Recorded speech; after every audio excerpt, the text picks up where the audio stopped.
Long ago, in a quiet village by the sea, there lived a poor fisherman named Joshua. He had a small boat, a torn net, and a kind heart. Every morning before sunrise, he would row into the waves, hoping to catch enough fish to feed himself and maybe sell a few at the market. But one stormy day, the sea was wild. The sky was dark, the wind howled, and the waves crashed like angry giants. Most fishermen stayed home, but Joshua, with no food left and no coins in his pocket, went out anyway. As he cast his net, he heard a cry. It wasn't the seagull or the wind, it was a voice, soft and strange, calling for help. He turned and saw something thrashing in the waves. Without thinking, Joshua jumped into the cold water. He swam hard and reached a woman tangled in seaweed, her eyes full of fear. She was the most beautiful woman Joshua had ever seen. Her hair shimmered like moonlight on water, and her skin glowed faintly like pearl. He pulled her into his boat and covered her with his old COA. She didn't speak, only smiled and placed a hand over his heart. Then, with a whisper like wind through shells, she said, "You have saved the Queen of the Sea." Joshua blinked. "The what?" But she only smiled again. "For your kindness, I will grant you one wish. Anything your heart desires."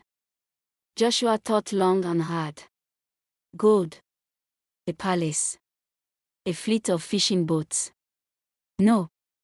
He looked at his calloused hands, then back at the woman. "I wish," he said slowly, "for my village to always have enough. Enough effort. Food, enough fish, enough warmth. No more hunger. No more sadness." The queen's eyes sparkled. "A noble wish," she said. "It shall be done."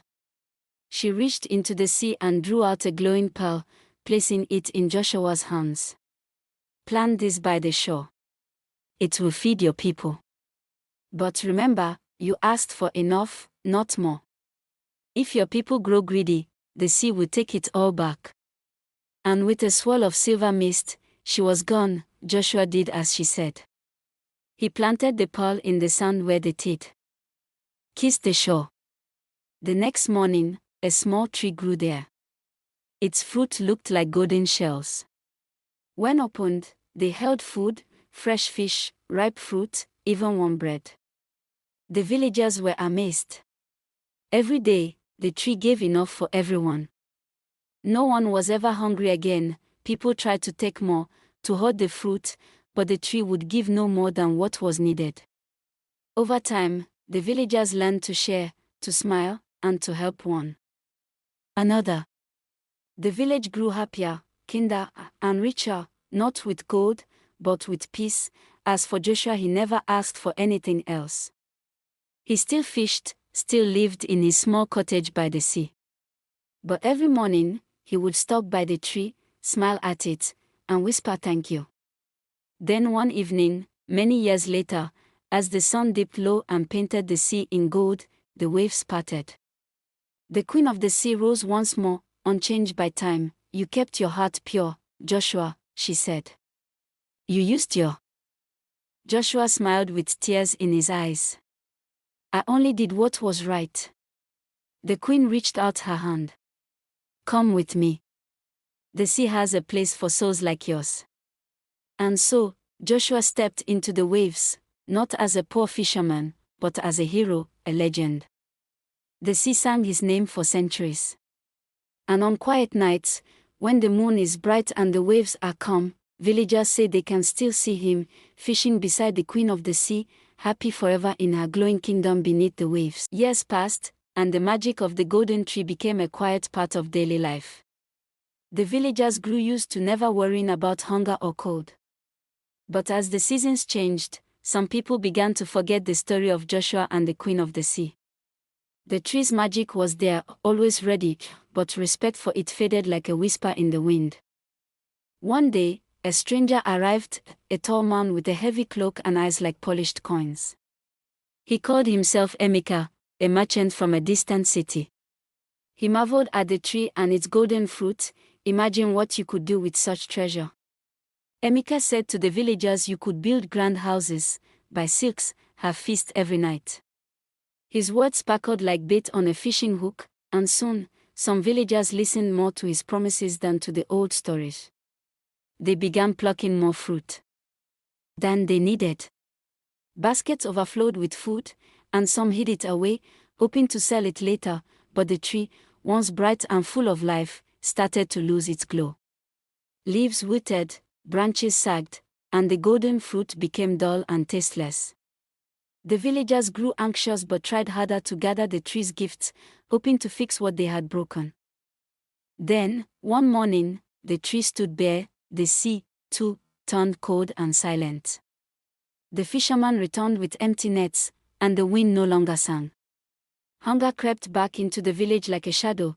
Among the villagers was Lily, a small girl with bright eyes and a heart full of stories about Joshua. She wandered to the tree and knelt beside its grey trunk, whispering, "We forgot your gift. We were greedy, and now we are lost." That night, Lily sat on the shore and spoke to the dark waves. "Queen of the sea," she called softly, "please forgive us. Please send Joshua back to save us." The moonlight danced on the waves, but the sea held its silence. Deep below, in the shimmering palace of coral and pearl, the Queen of the Sea watched. Her heart was heavy. "They have forgotten," she sighed, "but not forever," Joshua said quietly beside her. His eyes, deep as the ocean, were full of hope. Joshua, now more than a fisherman, was a guardian of the sea's ancient secrets. His skin glistened like the ocean under moonlight, and his voice carried the calm of a quiet tide. The Queen of the Sea looked at him with a mix of sorrow and pride. "The time has come, Joshua. Will you return to the world above? To a village that needs you more than ever?" He smiled, a smile filled with the warmth of countless sunsets. "I promise to care for them, and I will keep that promise." With a wave of her hand, the sea shimmered and parted like a curtain. On the horizon, a small boat drifted closer, carrying Joshua home. The villagers gathered on the shore, eyes wide with wonder and disbelief. "It's Joshua!" Lily cried, her voice trembling with joy. Joshua stepped onto the sand, his feet touching the earth he had once known but now felt different, deeper, richer, alive with magic. He looked at the great tree and gently placed his hand on its bark. "Your wish brought life here once," he said softly, "but the magic only works with respect. You must give back to the sea what you take. Share, be kind, and remember, the sea's gifts are never endless." At his touch, the tree blossomed again, more brilliant than ever. Golden fruits dangled from its branches, glowing softly in the morning sun. The villagers cheered, tears streaming down their faces. The fish returned, swimming closer to shore than ever before, and the sea's song filled the air once again. Emeka, the merchant, had long disappeared, his promises as empty as the baskets he left behind. The villagers learned their lesson well. Joshua stayed, teaching them how to live in harmony with the sea and the land. He showed the children how to fish with care, how to thank the waves for their gifts, and how to never take more than they needed. Every night, when the stars twinkled like scattered pearls, the Queen of the Sea rose from the waves to watch Joshua and the village. Her eyes shone with pride and peace.